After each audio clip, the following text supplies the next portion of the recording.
Hey again, folks. Chef John here with another great recipe for you. So here's the story. According to my mom, after my grandmother died, her mother, my grandfather went to Las Vegas and married a hooker. I don't know. I'm just telling you what my mom said. So, but then after that, that didn't last long, whatever it was.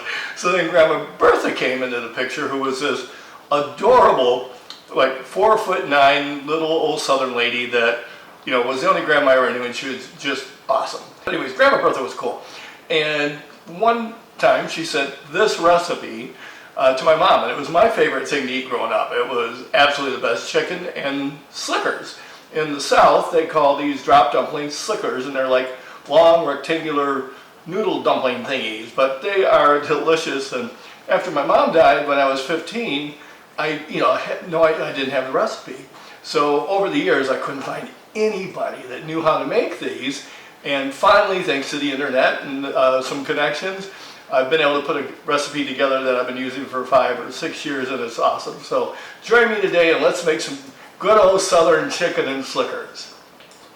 So I wanted you to take a look at this chicken. Over the last couple years, I've bought all my meats from a website called Wild Fork Foods, and I love them because you can buy the portions that you want at very reasonable prices.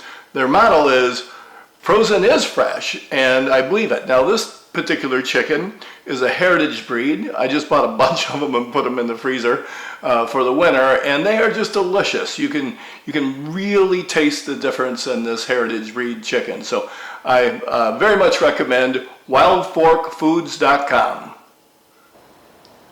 So we're going to make a basic chicken stock. So this is my quick and easy way, and I actually got this from a lot of my Asian recipes. This is how they get that perfectly clear broth.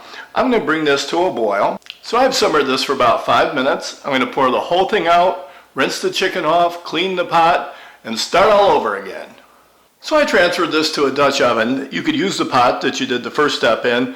I just wanted a bigger surface area for when I put the dumplings in later. So I put it back in the pot with fresh water, a carrot, half an onion, some celery tops, 3 or 4 garlic cloves, and 3 or 4 bay leaves. We're going to bring it to a boil, cook it for about 45 minutes, and then remove the chicken. So while that chicken's cooking, I've taken a half a cup of butter, and I'm going to add just a half a cup of flour. We're going to make a simple white roux. So I've stirred this together. It's about 3 minutes, and that's all we want to do to make a white roux. So now this chicken has been simmering in the stock for about an hour, and I just temped it with a meat thermometer. It's 180 degrees, which is well done. And I'm going to pull it out and let it cool on the side. And while that chicken is cooling on the side, I'm going to pull all these aromatics out. I'm going to add just a few carrots and celery to cook. And now we'll whisk our roux and 3 tablespoons of Better Than Bouillon or a similar product into our stock. So to start making the slickers over here, I've added 1 cup of all-purpose flour, 1/4 teaspoon of baking powder, 1/2 teaspoon of salt, and I've cut into it 2 tablespoons of butter. To this I'm going to add 3 ounces of milk.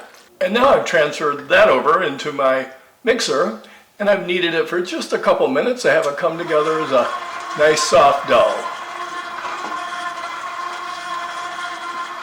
So I just wanted to show you, I cut this chicken into pretty big chunks before we return it back to the pot, threw the carcass out, and you know, if you had a lot of time, you throw that carcass back in this stock and let that boil for a couple hours just so it'll be really rich stock, but I don't have that much time today. So at any rate, I just wanted to show you the size that we cut the chicken.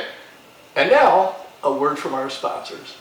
Okay, I don't have any sponsors, but if I did, I would probably want it to be Vivio's Bloody Mary mix. It's awesome. So what we want to do is that I put a lot of flour on my board here because honestly, when you're rolling these out and dropping them into the liquid, you want a lot of extra flour on it. It helps thicken up the stock. We want to roll these out to about 1/4 inch thick. So now I've rolled this out about 1/4 inch thick, and I've cut it into, these are about 1.5 inches by about 4 inches. That's the way I remember my mom doing them. I've covered them with a lot of the flour, so when I drop them in, it'll help thicken up that stock a little bit more. I'm just going to drop them into the simmering liquid and give them about 15 minutes to cook. Okay, I'm going to let those cook for about 15 minutes and we'll be ready for dinner. So this has been simmering for about 12 minutes. I'm going to give it about 5 more minutes, but I did just season it with salt and pepper, and it's going to be wonderful. I mean, like I'm drooling. And there it is, chicken and slickers, one of my childhood favorites. Well, there you go, another semi-exciting episode of Scratch Cook with John. I sure hope you enjoyed it, and I sure hope you make this recipe, because if you want Southern cooking and just good old comfort food, this is the epitome of that. I think you'll enjoy every bite. So please make it, and thanks again for watching, and we'll see you again soon. Damn good Bloody Mary.